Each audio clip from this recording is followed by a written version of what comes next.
Imagine you're on a road to transcendence and ascension, but there are many paths to begin. Which one do you take? Scott Layton here, and welcome back to Transcendence, Our Shared Journey. This is episode 2, where we pick up where we left off in episode 1 and discuss the traditions and reflections to help us ease our way to our paths to enlightenment. If you ask different scholars or practitioners of different faiths, philosophers, psychologists, and ethicists how one accomplishes that, we'd get a lot of different answers. If we asked mystics, monastics, indigenous elders, artists, or even psychedelic explorers the same question, we'd likely uncover even more diverse answers, each shaped by different lenses, cultures, and experiences of the sacred. In each episode of the series, I'll explain how I plan to achieve these twin pillars as well as my progress. But let's first see how those different traditions handle them, to see what insights they offer and how they might help us progress. Let's start with the Indian traditions, because that's where a lot of the earliest and most detailed teachings on transcendence come from. Hindu philosophy, especially Advaita Vedanta, teaches that our true self called Atman is not separate from Brahman, the universal consciousness.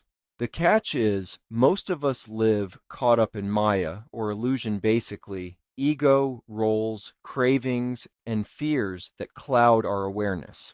The goal is moksha, or liberation, which is freedom from the cycle of suffering and rebirth. This isn't achieved through belief, but through deep self-inquiry, disciplined practice, meditation, and detachment from the things we usually cling to. It's not about escaping the world, but seeing it clearly and realizing you were never really separate from the whole to begin with. Buddhism grew from the same roots, but it asks a radically different question. What if there is no permanent self to transcend at all?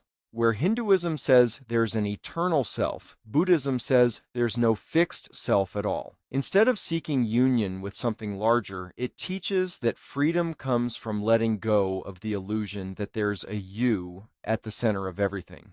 That idea can be unsettling at first, but it's also liberating. When you stop trying to defend or control a self that doesn't really exist, a lot of your suffering falls away. The Buddha laid out a clear path, ethics, meditation, and wisdom, and it's not abstract. It's daily. It's practical. Through mindfulness and deep insight, you learn to see things as they really are, and that in itself is a kind of transcendence. Meanwhile, in the Christian West, a different kind of transcendence took root, not by dissolving the self, but by surrendering it. Christian mysticism is less about dissolving the self and more about surrendering it to God. It's a quieter tradition, often practiced in monasteries or in silence, but the goal is profound, union with the divine. The idea is that the ego must be purified, not destroyed, but humbled, so that the soul can align with divine love. Figures like Teresa of Avila and John of the Cross wrote about spiritual ascent, but not in terms of achieving something grand. It's more like letting go of everything that isn't love and allowing God to live through you. It's surrender through trust, not conquest through will. Islam, too, has a mystical current that seeks the divine not through doctrine, but through the heart. In Islam, the mystical path is known as Sufism. Sufis are less concerned with rules and more focused on the inner heart of the faith. For them, the greatest barrier to divine closeness is the nafs, the lower self, or ego. The path involves gradually refining and purifying the nafs through love, devotion, music, remembrance, dhikr, and sometimes ecstatic practices like the whirling of the dervishes.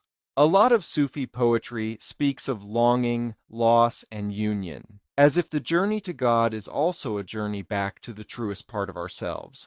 Rumi said it best, "You were born with wings. Why prefer to crawl through life?" But there are also traditions where transcendence isn't about rising above the world, it's about sinking into it more deeply. Indigenous and shamanic tradition systems don't talk much about transcendence in the abstract, but they live it in practice. Whether it's a vision quest, a plant medicine ceremony, or a ritual that connects the individual to the land and ancestors, these traditions emphasize relational transcendence between self, spirit, community, and nature. In many of these cultures, spiritual elevation isn't about escaping the world, but coming into deeper harmony with it. It's about balance, humility, and listening to the earth, to the spirits, and to yourself.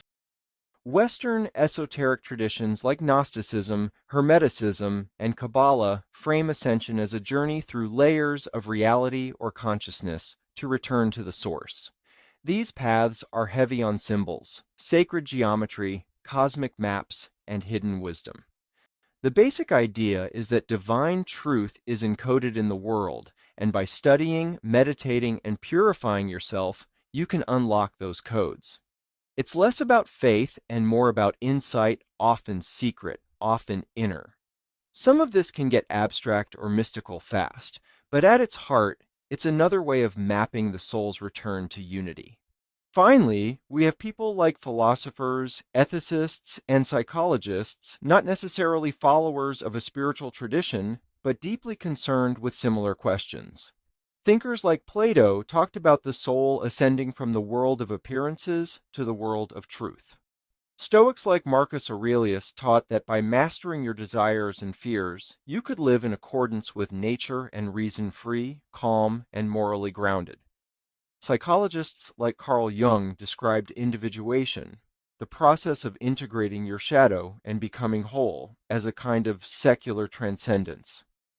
Even humanistic psychologists like Maslow talked about self-actualization, a moment when you stop surviving and start really becoming. They may not call it ascension, but in a way, they're all trying to answer the same question: how do we become more than what we are? It's a beautiful question, but it can also be overwhelming. So let's start simply. I'm just one person with one story, and from where I sit in Korçë today, I need a version of that journey I can actually live.